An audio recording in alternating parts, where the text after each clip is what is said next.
In business tonight, with the hurricane season already underway, Tourism Minister Carrie Simmons is disappointed about the level of disaster preparedness and planning being shown so far by some local hoteliers.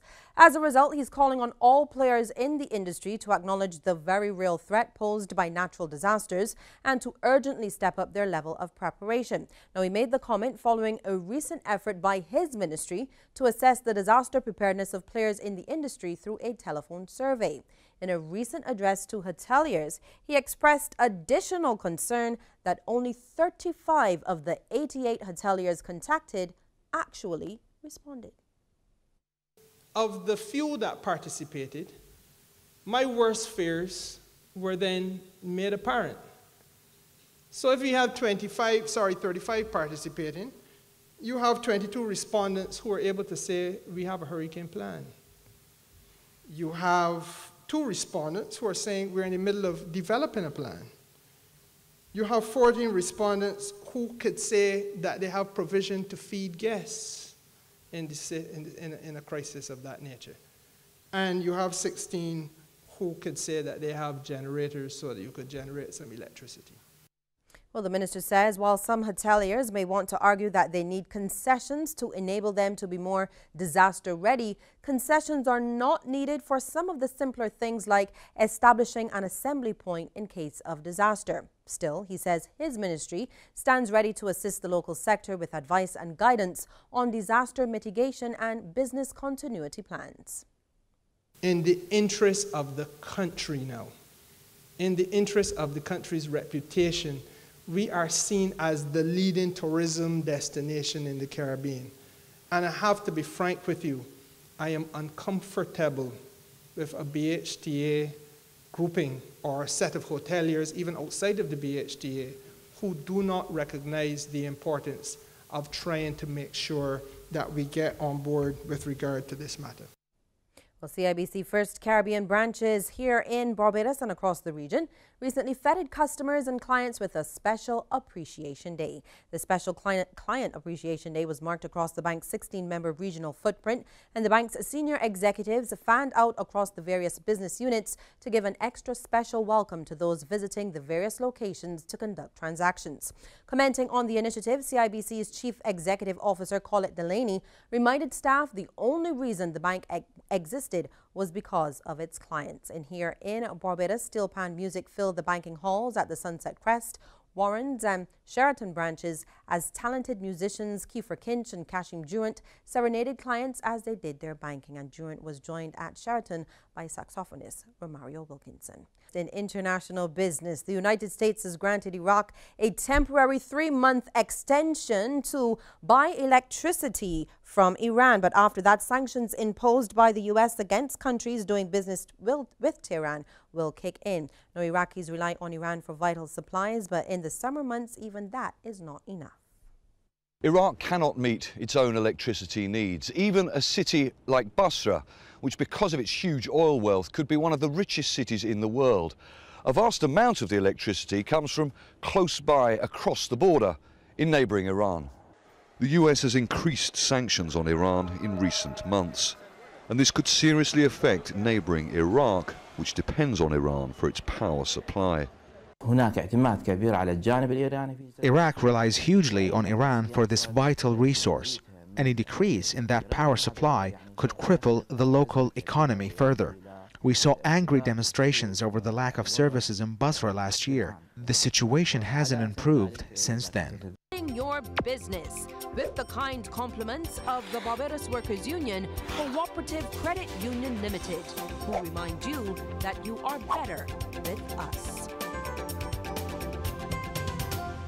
This edition of Minding Your Business is all about power tools and transforming wood into doors and so much more. The story of how Michael Maynard had the courage to leave his regular job to pursue a dream to own his own woodwork shop is perhaps a reminder to all of us that despite the doubt that may come before and along the journey, with a lot of hard work, a will to succeed and determination, dreams can come true. I was more flexible than when we were pushing in a professional job, right? So we made a decision that I was person, right? More flexible, but before I came up to work on my own, obviously where I was working, I was playing tools. 2 years, I have been working here. So when we made that decision, I practically had a fully functional workshop that I'd be able to come out and do some stuff on my own.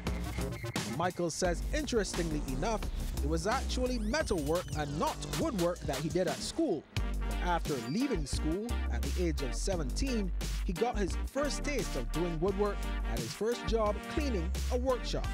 I started working here in January, right? And while cleaning the workshop, you have a work to take for that way. So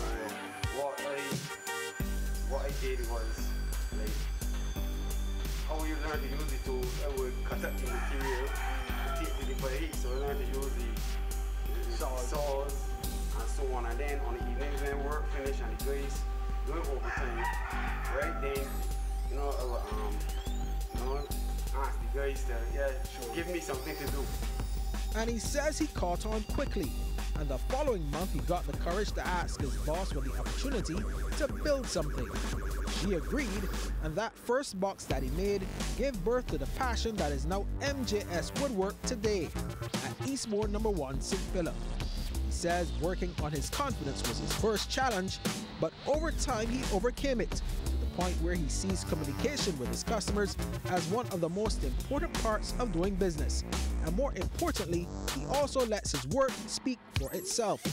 And while he's capable of making just about anything with wood, he prides himself on one type of woodwork especially. I really love building the doors and shutters and windows, hands-on with you. You're using all the machines when you do these things, right? But cabinet work, you just cut it down, yes, and not really good, right? Doors, you're special. Yeah, I love doors. Now for something for me to do. Michael explained that he and his colleague, Trevor Critchlow, were working on some fixed louver shutter windows, and that my duties would be to help them to create some of the joints for the windows with the router tool.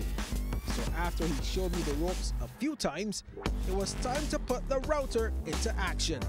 I'm happy to say I got a passing grade after just a few tries. And just in case you're wondering, Michael says he likes to work with the more exotic woods, like a wood called sapelli, mahogany, and cedar. He explained why cedar is more durable than pine. The lifespan for the doors will be much longer than the pine. Right, when you get a door custom built, right, you can expect a longer lifespan, right? So I built some doors since 2008.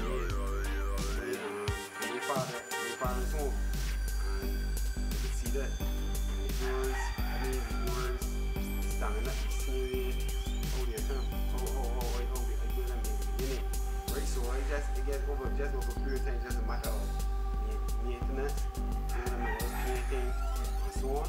But when they build a door, and once you maintain the door, I guarantee that you won't have to change doors ever again.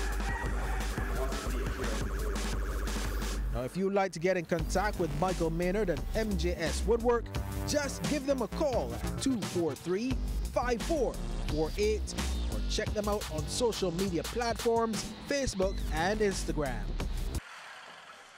I watched that Timothy Toolman Taylor used to say on home improvement. Arr, arr, arr. Well, thanks to Michael Maynard and MJS Woodworks for helping us out on Minding Your Business this week. This has been an enjoyable one. Do have a good night. Minding Your Business, with the kind compliments of the Barbados Workers Union Cooperative Credit Union Limited, who remind you that you are better with us.